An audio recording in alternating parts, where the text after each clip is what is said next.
get into it.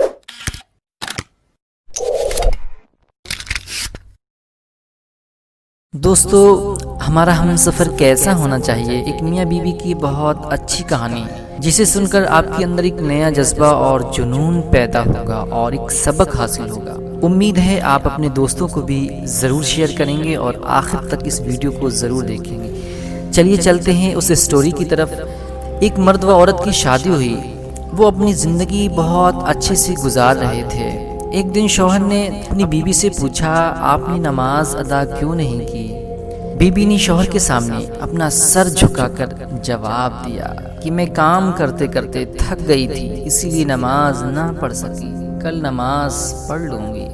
اس کے شوہر کو اس کی بات بہت بری لگی، لیکن اس نے اپنی بیوی سے کچھ نہ کہا اور خود نماز پڑھی، تلاوت کی اور سو گیا۔ شوہر نے دوسرے دن بیوی کے اٹھنے سے پہلے ہی نماز پڑھی اور تلاوت کرنے کے بعد آفس کے لیے گھر سے نکل گیا۔ اس کی بیوی جب سو کر اٹھی تو دیکھا شوہر نہیں ہے۔ اسے نہ دیکھ کر بہت پریشان ہوئی، کیونکہ اس سے پہلے کبھی ایسا نہیں ہوا تھا۔ پریشانی کے عالم میں شوہر کو فون کیا، مگر اس کے شوہر نے کال ریسیو نہیں کی۔ کئی بار کال کیا مگر کوئی جواب نہ ملا۔ بیوی کی پریشانی بڑھتی ہی جا رہی تھی۔ کچھ گھنٹے بعد پھر کال کی، پھر اس کے شوہر نے ریسیو کی۔ اس کی بیوی نے ایک ہی سانس میں جانے کتنے سوال کر ڈالے، کہاں تھے آپ، کیا کر رہے تھے جب سے، کتنی کال کی تھی میں نے، جواب بھی نہیں دے سکتے تھے کیا؟ آپ کو معلوم ہے یہ وقت مجھ پر کتنی پریشانی سے گزرا، شاید آپ کو میری پرواہ ہی نہیں تھی، آپ کو ذرا سا خیال بھی نہیں آیا، کم سے کم بتا تو سکتے تھے آپ۔ اس کے شوہر نے جواب دیا کہ کافی تھکا ہوا تھا، اسی لیے لیٹ گیا اور نیند آ گئی۔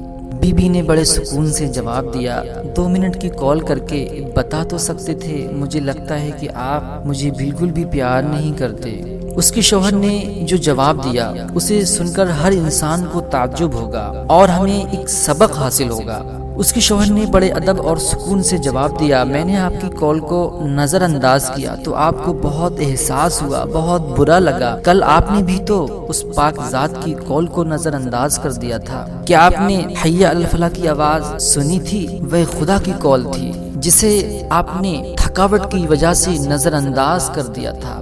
اس وقت بھی 5 منٹ کی بات تھی۔ کیا آپ کو اپنے اس پروردگار سے اتنا بھی پیار نہیں جس نے آپ کو سب کچھ دیا ہے، ہر نعمت سے نوازا ہے؟ کیا پروردگار کو یہ بات پسند آئی ہوگی؟ دوستو، اپنے شوہر کا یہ جواب سن کر بیوی پر سختہ طاری ہو گیا اور روتے ہوئے بولی، مجھے معاف کر، مجھ سے بہت بڑی غلطی ہو گئی، اب میں وعدہ کرتی ہوں کہ اب کبھی بھی وعدہ خلافی نہیں کروں گی، آج سے میں نماز کی پابندی کروں گی۔ اور سچے دل سے اللہ کی بارگاہ میں توبہ کی اور خوشی سے اپنے شوہر کا ہاتھ چھو لیا۔ دوستو، سچا شریک حیات وہی ہے جو آپ کو اللہ کے قریب کرے، اس کی فرما برداری کرنے کی تاکید کرے اور گناہوں سے ہمیشہ اور ہر وقت بچاتا رہے۔ اللہ تبارک و تعالیٰ سے دعا ہے کہ ہم تمام لوگوں کو گناہوں سے بچنے کی توفیق عطا فرمائے اور نیک صالح ہم سفر عطا فرمائے، مجھ گناہگار کو بھی نیک بیوی عطا فرمائے۔